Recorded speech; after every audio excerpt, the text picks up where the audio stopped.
आज हम स्टार्ट कर रहे हैं प्रश्नावली 1.3 कक्षा 10 वास्तविक संख्या वाला हमारे तीसरी प्रश्नावली है ये। इसका पहला क्वेश्चन है, सिद्ध कीजिए कि √5 एक अपरिमेय संख्या है। इस प्रकार के क्वेश्चन को जब भी अपन शुरू करेंगे तो इसमें हमें 2-3 चीजें हमें बिल्कुल क्लियर पता होना चाहिए। इस क्वेश्चन में हमें 3 चीजों की जरूरत पड़ेगी। पहली तो हमें पड़ेगी सह अभाज्य संख्याएं क्या होती हैं। सह अभाज्य संख्याएं, तो सह अभाज्य संख्या ऐसी संख्याएं होती हैं जो मान के चलिए 2 संख्याएं हैं तो उनका केवल जो उभयनिष्ठ गुणनखंड है, यानी इसको अपन बोल सकते हैं कॉमन गुणनखंड है, वो कितना नहीं होना चाहिए, केवल एक हो। एक के अलावा उसमें कुछ भी कॉमन नहीं आएगा तो अपन क्या बोलेंगे उनको, सह अभाज्य संख्याएं। उभयनिष्ठ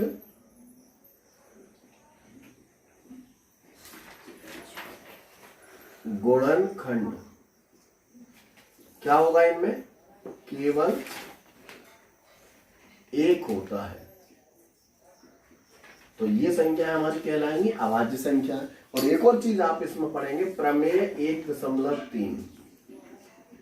प्रमेय 1.3। इस प्रमेय में यह बताया गया है कि किसी अभाज्य संख्या से, मान के चलो p एक अभाज्य संख्या है और इससे अगर a स्क्वायर में बाहर जा रहा है, किस में बाहर जा रहा है, p से a स्क्वायर में, तो p से a भी विभाजित होगी।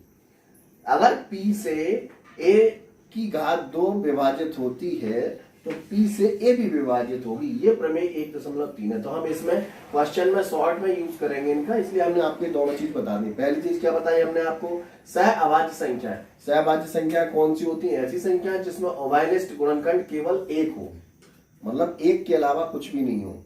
दूसरा प्रमेय 1.3 कि किसी अभाज्य संख्या से अगर किसी संख्या का वर्ग विभाजित होता है तो उस संख्या का वर्गमूल भी उसी संख्या से विभाजित होगा। ये प्रमेय 1.3 है। हम स्टार्ट करते हैं। जैसे इन्होंने बोला कि भैया √5 एक अपरिमेय संख्या है। कैसी संख्या है, अपरिमेय संख्या है।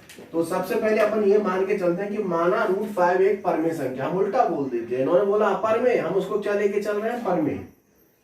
माना √5 एक परिमेय संख्या है,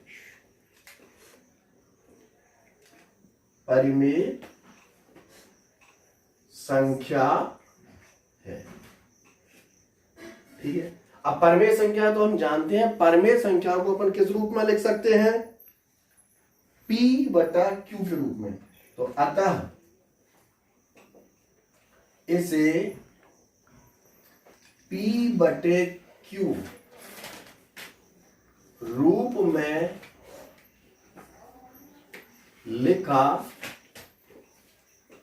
जा सकता है, जहां आप जानते हैं परिमेय संख्या में q कभी भी 0 के बराबर नहीं होना चाहिए, है ना। तो हम क्या लिख सकते हैं, √5 बराबर p/q, हम इस रूप में लिख सकते हैं। यहां बटे में कुछ नहीं तो अपन क्या ले लेंगे, 1 ले लेंगे। जब हम इसका क्रॉस गुणा करेंगे तो क्या हो जाएगा, p का 1 से होगा और इसका हो जाएगा √5q। ठीक, अब हम यहां पर एक चीज और लिख लेंगे, p और q कैसी संख्याएं हैं, सह अभाज्य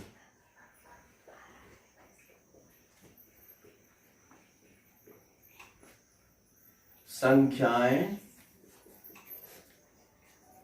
हैं, अर्थात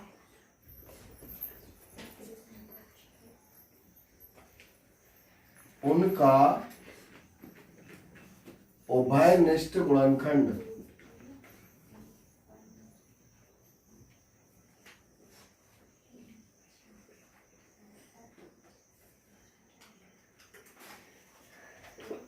केवल एक है, इसके अलावा वो किसी से भी विभाजित नहीं होंगी। अब हम क्या करेंगे, इसका वर्ग कर दें दोनों तरफ से। समीकरण 1 का वर्ग करने पर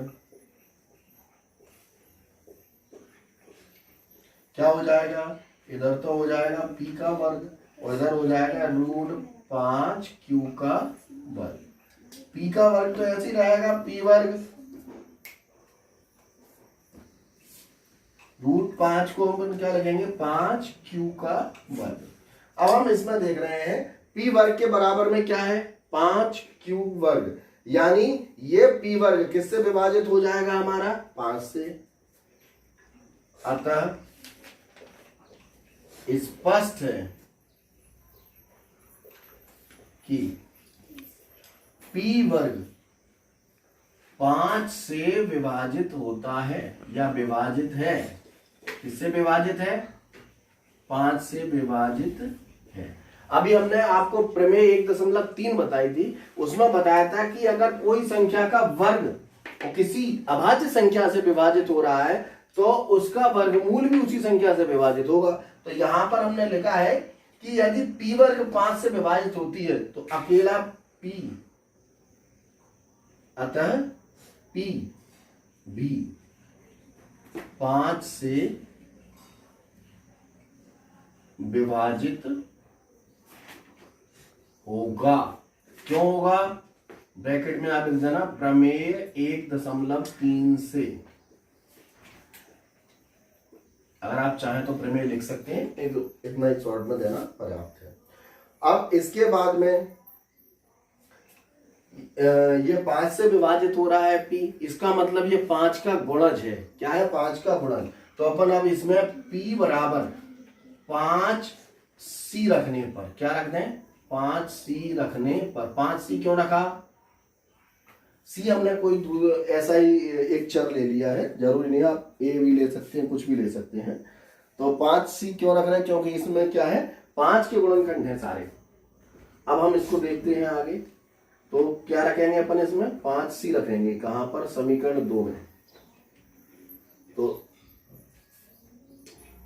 इसमें अपन जैसी 5c रखेंगे समीकरण 2 में, समीकरण 2 से देखें अपन p वर्ग बराबर 5q वर्ग। p की जगह पर हमें कितना रखना है 5c का वर्ग बराबर 5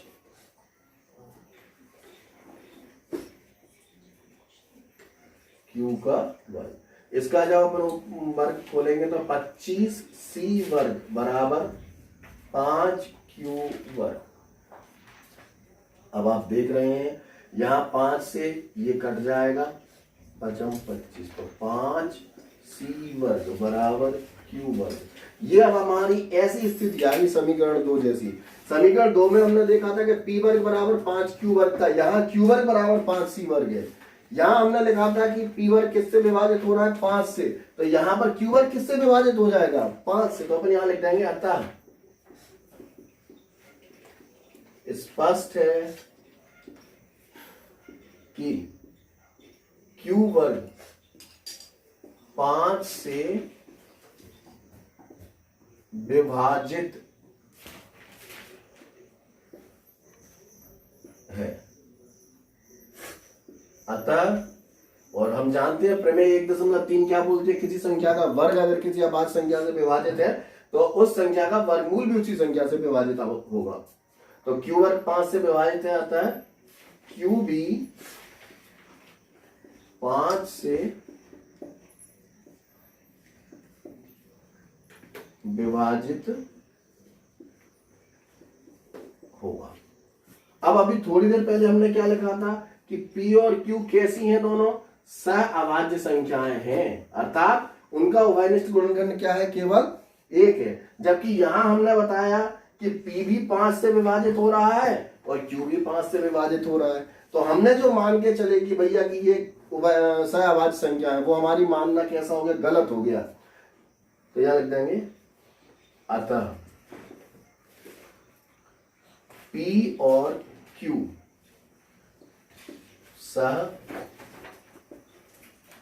अभाज्य संख्याएं नहीं है। और जब ये सहअभाज्य संख्या नहीं है, क्योंकि दोनों 5 से विभाजित होती है, तो हमारा मानना गलत हो गया। अतः हमारा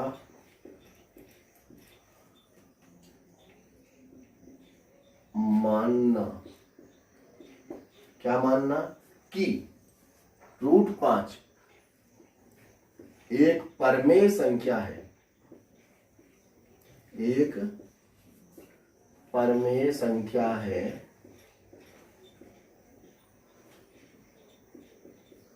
यह गलत है, यह गलत है। और गलत है तो वो परमेय संख्या नहीं है, और परमेय संख्या नहीं तो फिर कैसी होगी, अपरमेय। अतः हम कह सकते हैं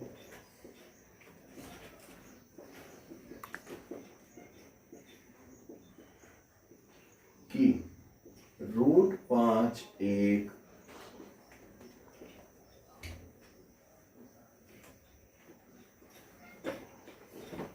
अपरिमेय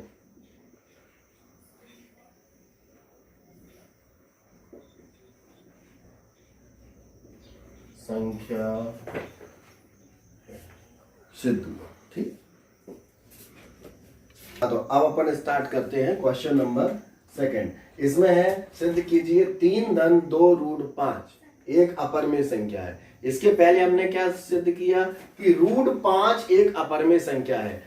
उदाहरण में √2 एक अपरिमेय संख्या है, √3 एक अपरिमेय संख्या है। तो जैसे हमने √5 एक अपरिमेय संख्या को सिद्ध किया, वैसे ही हम √2 को और √3 को भी सिद्ध कर देंगे। जहां जहां पर हमारा 5 चला था वहां वहां पर हमारा 2 आ जाएगा, और जहां जहां पर हमारा 3 चला था, 5 चला था, वहीं पर अपन ने अगर 3 वाला हुआ तो 3 लगा देंगे उसमें ना। अब हम समझ चुके क्या कि √5 √3 और √2 कैसी है, एक अपरिमेय संख्या है। अब हम इसको पहले लिखते हैं, माना 3 धन 2 √5 एक परिमेय संख्या है। कैसी है, परिमेय। वेरी गुड बेटा, परिमेय संख्या है। और अगर परमेय संख्या तो अपन इसको किस रूप में लिख सकते हैं, अतः हम इसे P/Q रूप में लिख सकते हैं,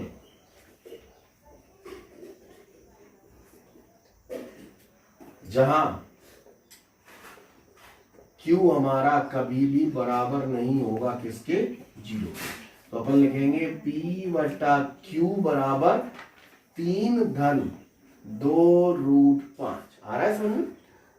हमने पहले मान लिया कि 3 धन 2 √5 एक परमेय संख्या है। वो कह रहे हैं हमसे अपरमेय, हमने क्या माना, परमेय संख्या है। हम अगर परमेय संख्या, तो परमेय संख्या को किस रूप में लिखा जा सकता है, P/Q रूप में, जहां पर Q कभी भी 0 के बराबर नहीं होना चाहिए। तो P/Q बराबर 3 धन 2 √5। धन वाली चीज यहां पर 3 इधर आएगी तो ऋण में आ जाएगी। तो P/Q -3 बराबर 2 √5। अब हम देखें, जे 2 यहाँ गुणा में है √5 के साथ, काय में है, 2 गुणा में। गुणा वाली चीज कहां जाएगी, बटे में जाएगी। तो P/Q -3, और जब बटे वाली चीज आएगी तो इसके नीचे आ जाएगी इधर, तो अपन इसको ऐसे भी लिख सकते हैं 1/2। यहाँ क्या बचा, √5। अब हम जानते हैं, अभी थोड़ी देर पहले हमने सिद्ध किया था कि भैया √5 कैसी संख्या है, अपरिमेय संख्या है। हाँ लिख देंगे, चूंकि √5 कैसी है, एक अपरिमेय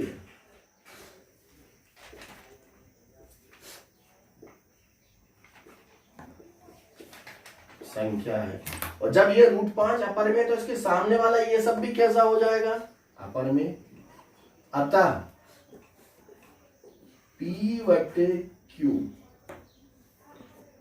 ऋण 3 गुणा 1/2 जो था, जो आगे ये भी लगा दो अपन, भी एक अपरिमेय संख्या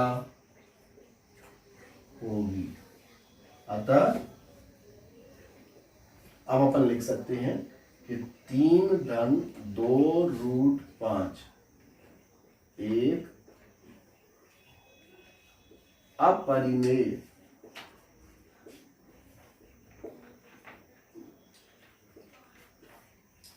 संख्या है। ठीक है, नेक्स्ट क्वेश्चन इसके बाद। अब अपन स्टार्ट करते हैं लास्ट प्रश्न अपने इस एक्सरसाइज का।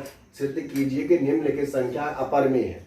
हम पहला प्रश्न कर चुके √5 अपरिमेय संख्या, दूसरा कर चुके, अब तीसरे में ये तीनों है, उसी तरीके से होना है। जैसे पहला है हमारा 1/√2, तो सबसे पहले अपन लिखेंगे माना 1/√2 परमेय संख्या है। हम लोग क्या मान के चलेंगे, परमेय संख्या है, और परमेय संख्या होगी। अतः हम इसे P/Q रूप में लिख सकते हैं, जहां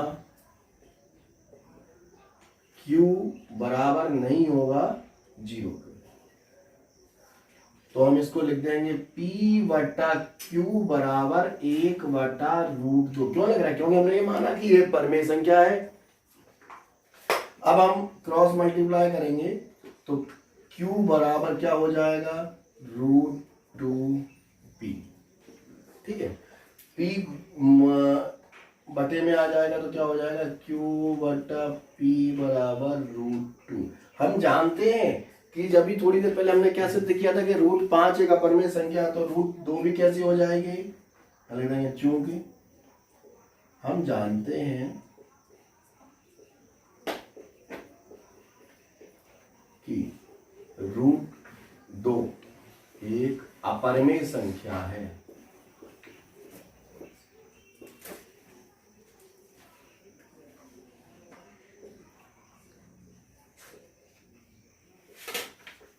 संख्या है, और जब √2 अपरिमेय है तो इसके सामने वाली संख्या भी कैसी हो जाएगी। अतः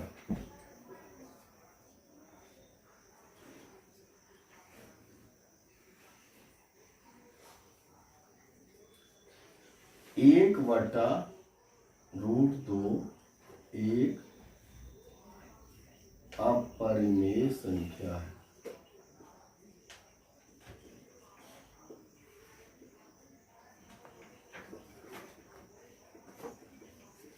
ये हुआ हमारा इसका पहला पार्ट। अब हम इसी का दूसरा पार्ट करते हैं। तो इसमें क्या दे रहे हैं हमें, 7√5। क्या दिया उन्होंने, 7√5। तो हमने लिखा माना 7√5 एक परमेय संख्या है। एक परमेय संख्या, अतः हम इसे P/Q रूप में लिख सकते हैं।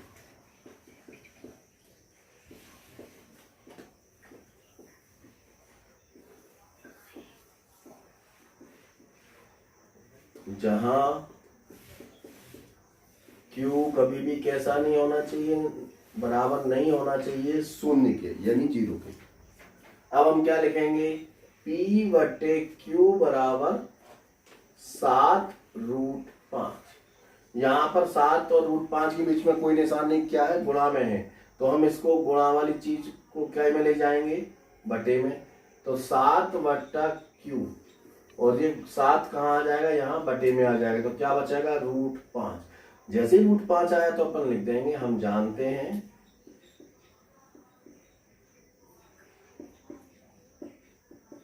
कि √5 कैसी संख्या है, एक अपरिमेय संख्या है, एक अपरिमेय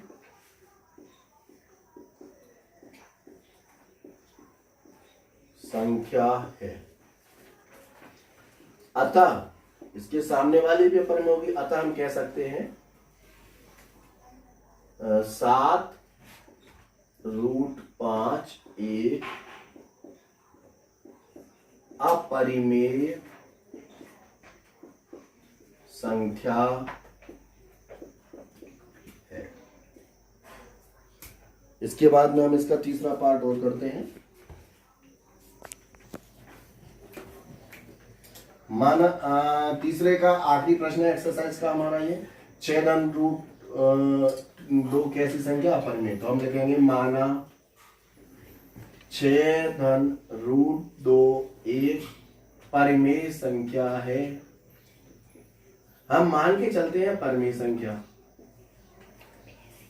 लेकिन वो निकल कैसी आती है, अपरिमेय संख्या। तो ये कैसी संख्या, एक परिमेय संख्या है। अपरिमेय संख्या है तो अतः इसे किस रूप में प्रदर्शित कर सकते हैं, P/Q रूप में लिखा जा सकता है।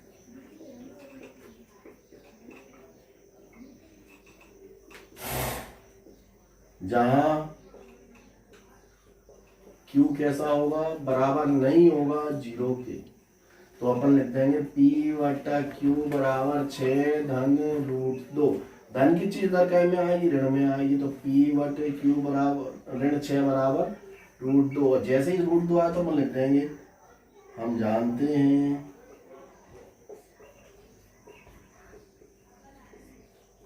कि √2 एक अपरिमेय संख्या है।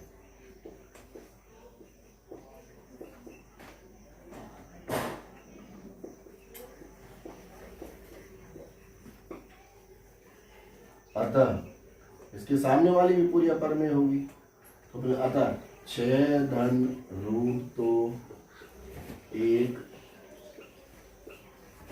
अपरिमेय संख्या होगी। ठीक है बेटा, ये आपकी एक्सरसाइज खत्म होगी। इसके बाद अपन मिलते हैं अगली एक्सरसाइज में 1.4।